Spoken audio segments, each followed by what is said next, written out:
Welcome, everybody. It's time once again to grab your board, catch a wave, and pick up that big pipeline, the sales pipeline with Matt Hines of Hines Marketing. Hey, Matt, how are you? Good, Paul. How are you? I'm doing good today. It stopped raining. You know, when it rains for a day in Southern California, it's like a disaster. So it rained yesterday, and everybody's all upset. But today the sun's out.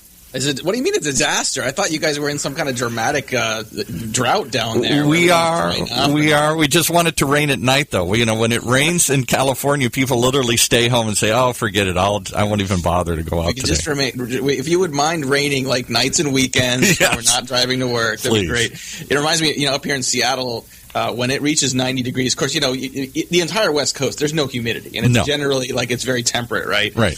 So when it gets to be 90 degrees with no humidity in Seattle, it's front page news. Like, you will have the newscasters, it's the first story, and they'll have someone outside under an umbrella because you can't get direct sun, right? And saying, okay, carry water with you, stay hydrated. Yes, right. Got 2 weeks of food just in case you get stuck, on the sidewalk. I mean, it's really... We take our weather serious on the West Coast here. Yeah, and I'm guessing that Joe Chernov, who lives in Boston, is just laughing at us. He doesn't understand any of this. Right. No, he's like, what is wrong with you people? I mean, I think most of my extended family is in Illinois and Iowa, and they're the same way, where they're like, you get stuck in the snow. It's the deal. In the summer, you bake until you just are perspiring because it's 1,000 degrees humidity. Like, what's wrong? Exactly. With you soft people out on the West Coast. We're not used to weather changes. No, we're not. But I'll tell you what, I'll take it. I'll take what we got. It's pretty nice living up here in Seattle, and it's been nice. It's the second consecutive week I've been able to do the show from the world headquarters here in Redmond, Washington. Wow, that streak will end after today, unfortunately. But hey, thanks very much, everyone, for joining us here at Sales Pipeline Radio. Always a pleasure to have you. We are live every week at 2:30 Eastern, 11:30 Pacific. You can always catch every episode as well through the podcast at Google Play or the iTunes Store, and every one of our past episodes and all of our past speakers and guests of the show are on salespipelineradio.com. We are hitting the end of September. I think today is the very first day of fall. I'm starting to feel the weather outside. Our office here is excited. Someone brought in a whole bunch of pumpkin spice stuff, which... I'm not sure how much pumpkin or spice is in any of those, actually. Probably just the flavors that we get from chemical factories out in New Jersey. But excited to have fall here. And then next week we will be doing the show live from Dreamforce, the Salesforce annual conference that I think they're up to about 800,000 people that descend. I'm kidding. It's a lot of people, but descend in San Francisco for 3 or 4 days. And I have a feeling that actually, I don't know. It'll be interesting to find out if our guest today is going to be there. But excited. This is our second attempt to get Joe Chernov on the show. The last time we did this, we had some super fun technical difficulties. He was super cool about not having to make that, and he was able to make it here today. So, Joe, I believe we called you the godfather of B2B content marketing in the promotional materials. I don't know if that makes you feel old, if it's related to the recently departed beard. I don't know what it is, but Joe, welcome to the show. And how do you feel about being called a godfather? Look, as long as I'm not the Fredo of content marketing, I'll take it. But I think that honor goes to Joe Polizzi. I'd hand it to him. There are a handful of people in and around the industry that I think when people think about content marketing, they're the people you think about. Joe Polizzi is definitely one. I think Ann Hanley's another. But don't sell yourself short. I mean, I think the work that you've done throughout your career to really advance not just what's done in content marketing, but the impact and strategic role of content marketing in B2B has been significant. So, talk a little bit about where that got started for you. I mean, you were at HubSpot, you spent time at Eloqua, you really built out an extremely robust content marketing effort at Eloqua that it clearly became the model for a lot of companies, including HubSpot, including Marketo, including many in the MarTech space. Talk about how that began for you. Why did that become a focus for you, for Eloqua, and how did that begin to mature over there? Sure. It's unbelievable what you can get done if you don't care if you get fired. And I joined Eloqua in a PR and social media role. And it was clear very early on that generating press was going to be a tough nut to crack. It was sort of the beginning of bloggers sort of ousting traditional media. and there was a decay in the number of kind of quote-unquote credentialed journalists out there. And those that were out there were covering, Apple, Google. This is pre-Uber, but there was a handful of companies that they would cover, and everybody else had to fight for the scraps. And I was getting frustrated fighting for the scraps. And one day, Brian Cardin and I were talking. Brian Cardin was my boss. He was the CMO, and it occurred to us that what journalists would write about wasn't necessarily your new product or our new product or a new service or a new certification we received, but if we were to publish something that was genuinely valuable, inherently valuable, they would write about that, and we could kind of elbow our way into paragraph number 2, right? Because the reporter would have to say who published this thing. And so the key being publish a good thing and then get the company's positioning in paragraph 2. And I'm going to fast forward a couple of years. A couple of years in, we finally released a product called Eloqua 10, which was years in the works. And we hired 2 PR firms, one domestically, one internationally, to help generate awareness for it. And I think we got like 16 articles on the announcement. And along the way, I had published an infographic called the Content Grid, and there were 800 articles on the Content Grid. Now, we don't measure press by pound, and there's certainly varying degrees of importance to each story. But just to give you a sense of the magnitude difference between the two, the entire company spent 2 years on one product, and it got 16 articles, and an infographic got 800. So help define for me what is content marketing. I think everyone's got a different definition. I tend to like the overarching definition from Annie Hanley that everything the light touches is content. It's broad, and I think there's a purpose behind it. But when you think about developing a content marketing program in a company, what does that mean? What does that encompass? I think content marketing is what happens when a marketing department shifts its thinking from knowing that the company signs their paychecks to imagining the customer signs their paychecks. Right? If your customer signed your check, what would you produce? You'd produce something that was valuable for the customer. And I think that very subtly, that's the distinction between, I think it's that shift in mindset that turned, collateral into an ebook, turned, a self-serving white paper into, a piece of a longer form piece of content that teaches somebody how to do something. I think it's that slight pivot in thinking about who you serve. And if you shift from serving the executive to serving the buyer, good things happen. I love that shift and thinking about who your actual audience is. Talking to Joe Chernov today on Sales Pipeline Radio. Joe is the head of marketing at Insight Squared. If you are trying to improve the reporting and improve the visibility into what's working in marketing, if you're a B2B company, you definitely need to check out Insight Squared. But Joe has been around the block on the content marketing front for a very long time. And you mentioned Joe Polizzi.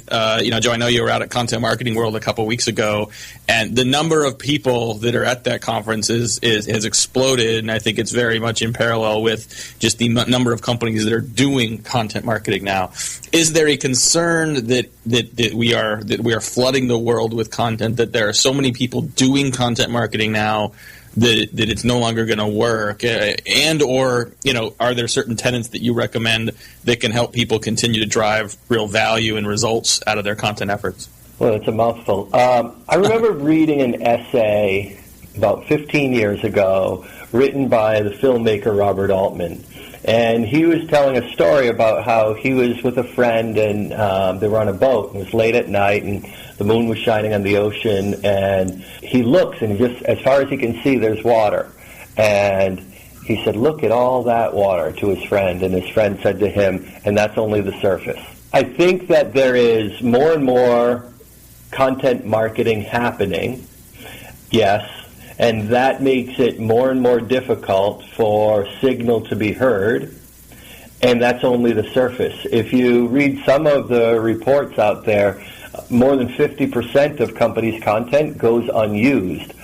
And there are companies that exist to unlock that untapped 50%. And that's what's below the surface. Overnight, we could have a dramatic surge in the amount of content that's out there if some of these companies are successful. I wish them well, but there are repercussions for everyone because it's just going to get even more difficult to have your signal heard.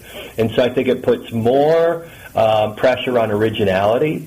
It makes me a little crazy that I see companies publishing a definitive guide ebook when I know that, John Miller and Maria Pergolino were doing those in 2009. I think that we've rested on our laurels a little bit.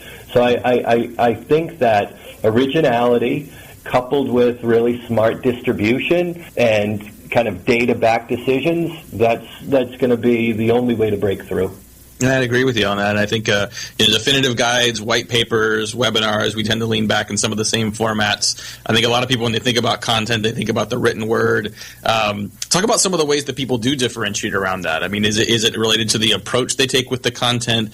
Heinz Marketing, we've always been very written word based over the last 8 months or so. We've been doing this radio show and podcast. So, what are the ways you're seeing good companies, including if you're willing to share some of the stuff you might be doing in Insight Squared, to differentiate and diversify what you're doing so that it does stand out as something unique? So I'll talk a little bit about what we're doing. What we're trying to do is apply some of the ethos that makes for good content marketing, and that is largely kind of shifting your thinking from serving your organization to serving your buyer. And we're trying to apply that to direct mail, for example.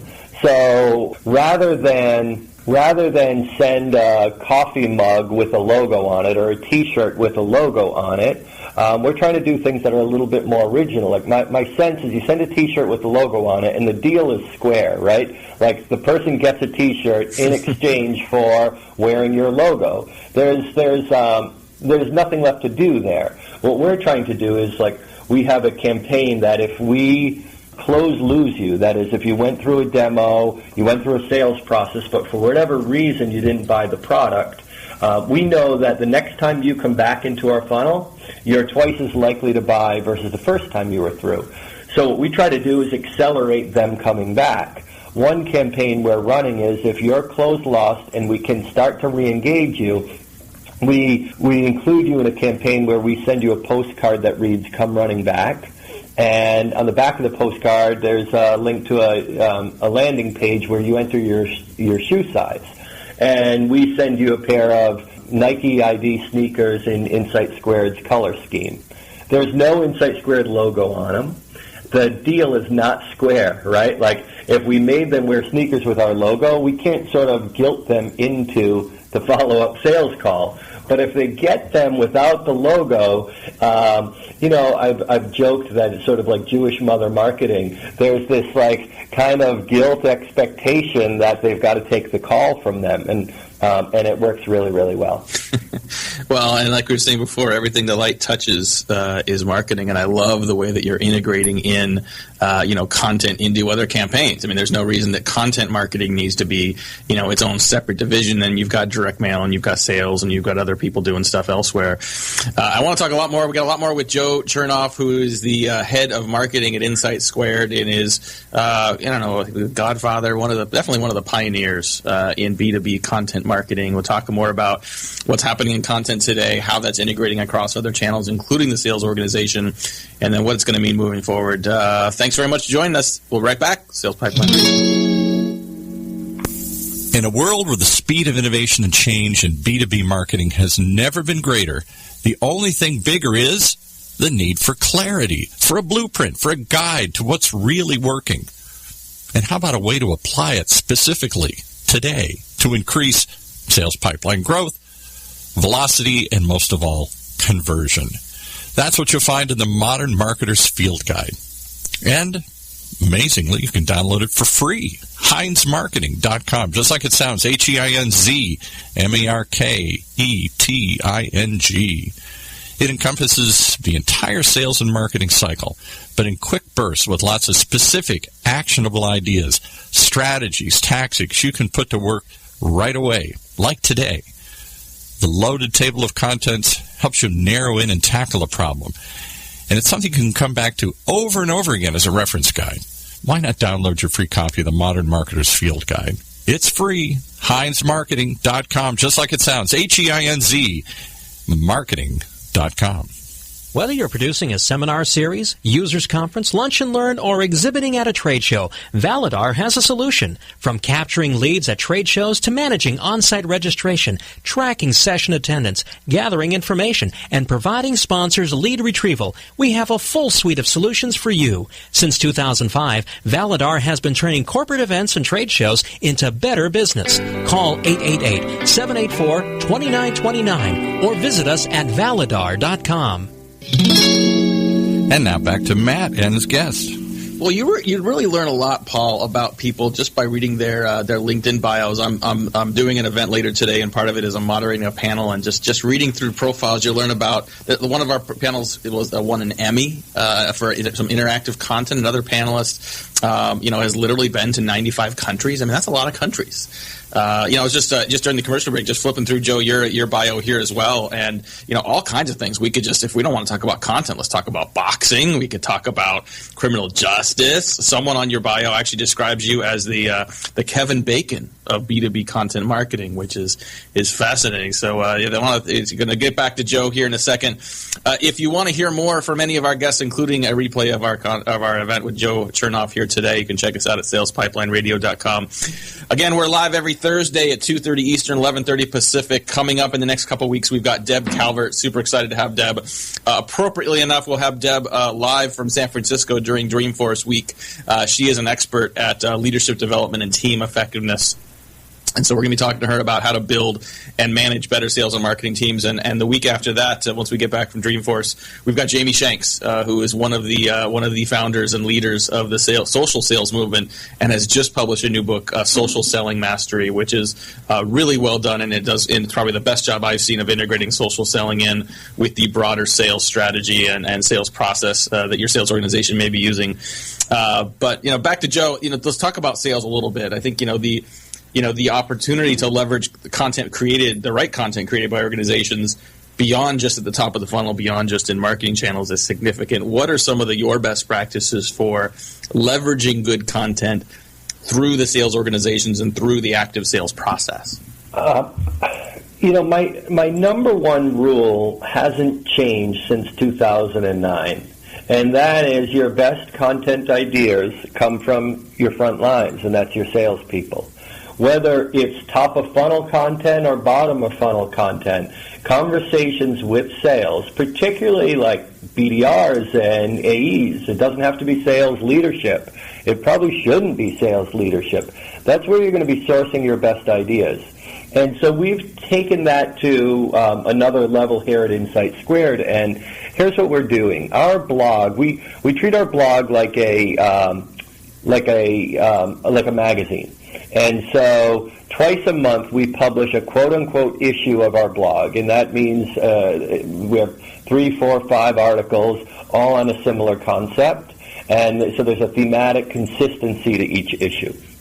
And while search led to us going down that path, it turns out sales enablement is where we're headed all along. And so what we do to determine our issues now is we talk to sales, and each month our BDRs have a different theme that they pursue. And so we know what theme is coming up in the next month, and as we write the next month's issue of our blog, all of our articles are consistent with whatever that sales theme is going to be. So the BDRs always have very fresh and relevant and timely content. So if they're talking about Dreamforce, and that's the current issue, now they have 3, 4, 5 Dreamforce-related pieces to use in their outreach. And so why separate them? Our blog is both one-to-many and one-to-one. Maybe the first time I've heard of a sales organization that basically has an editorial calendar. This isn't necessarily, that your content strategy and your messaging strategy doesn't need to be marketing to sales. And if sales has a sense for what their themes are, there's no reason why marketing can't tie into that as well. It seems like the central requirement for all of that and to make sure you're on the same page is really personas. Can you talk a little bit about how important personas are as a driving force behind good content marketing? Yeah, I think personas are critical. We have 4 of them, and what they're effective at doing is, like the blank page is very intimidating, and what they tend to do is help reduce the size of your universe. And as a writer, as a content creator, having that smaller universe to work in is actually a luxury, because you don't have to think of everyone, you only have to think of one, or in this case 1 times 4, right, because we have 4 persona. Now, I also see, however, persona, people can get carried away with persona. I worked at a company where we were very militant about persona, right down to the persona had names, and they had specific universities that they went to, and they had a requisite identified number of children, and there would be arguments where one person would say, I'll just make up a name that's not one of the real persona names, but let's just say it's Susie Seller. And they would say, Susie Seller wouldn't say that. And somebody else would say, do you know where Susie Seller went to college? And at a certain point, I'd have to pop the balloon and say, wait, Susie Seller is a construct. All it's trying to do is help us focus on a particular role in an organization. But beyond that, I think we're getting a little bit carried away. So I found that at a certain point, it became less constructive. That said, the concept of having persona is it's liberating if you're trying to sit down and produce content. Talking today with Joe Chernov, who runs marketing at Insight Squared, but has been a leader in B2B marketing for a long time, a startup advisor. If you've never seen Joe speak, you've got to find a conference where he's at. He's too modest to say this himself, but he's one of the most well-spoken, well-prepared speakers on the B2B marketing circuit that I've seen. And before Joe, before we start talking more about your favorite Kiss songs, I'm just curious, as we go into next year, what are recommendations you'd have for companies that, the stats I've seen, 84% of companies are increased their spending on content. I think something like half of that 84% intend to spend a lot more, substantially more of their budget on content marketing. And yet 2/3 of those companies have a hard time comparing their content metrics to their business metrics. I realize that's a very hard thing to do, but what are the best ways you've seen for companies to justify and to measure the impact content is having on metrics that the business cares about overall? Yeah, that's a very timely question, given that we're moving into 2017 planning right now and having those conversations right now. I believe that the very best way to go about shining a light on the value of your content marketing is to look at lead quality. Are leads sourced through content channels? That is, whether it's an ebook download, whether it's a blog subscriber, however you want to identify a transactional content success, look at that cohort of leads and compare them to other lead sources. And I can confidently say they're going to be of a higher value. And by a higher value, I mean they're more likely to sort of matriculate their way down through the funnel. And so you can look at it as, did they close? That's sort of the most black and white. But you could also say, did they move down to subsequent sales stages? They move deeper into the funnel than other sources. If they're moving deeper into the funnel, it means you're getting quality at bats, and the hits are going to come. So I think if I had to pick one, it would be lead quality.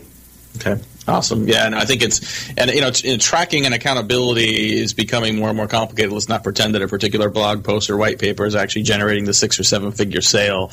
But there's clearly evidence that a content program, if given the time to build and mature, is creating velocity and efficiency in so many different levels of the pipeline. It's pretty incredible. Okay, so I promised I set you up earlier. I got to let you follow up on it. Favorite Kiss song and why? I missed that. I'm sorry. It's a little broken up. Could you try again? Oh, sorry. Favorite Kiss song? Favorite Kiss song? Yeah. Yeah, I just took my son to, we just went to see Kiss a few weeks ago, and I think my favorite Kiss song is Deuce. Oh. And I actually read an article about, like, the making of Deuce, and apparently Gene Simmons just wrote it on a bus one day, and all these people speculate as to what it's about, and he said it's about absolutely nothing. I just wrote it on a bus ride, and I think it's their best song.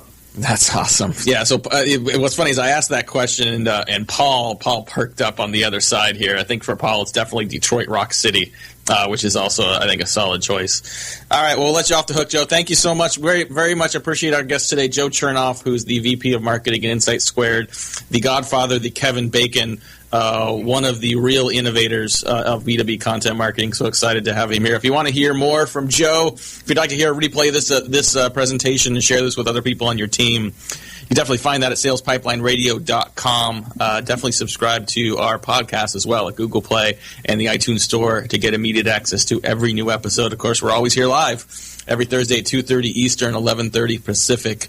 And we will see you next week. Got a great set of guests coming up. We'll be heading down to Dreamforce here in a couple weeks, doing a show live from the show floor, and look forward to seeing you there. If you're going to be there, definitely look us up. We'll be out and about. In the meantime, this is Matt Hines. Thanks very much for joining us. This has been Sales Pipeline Radio.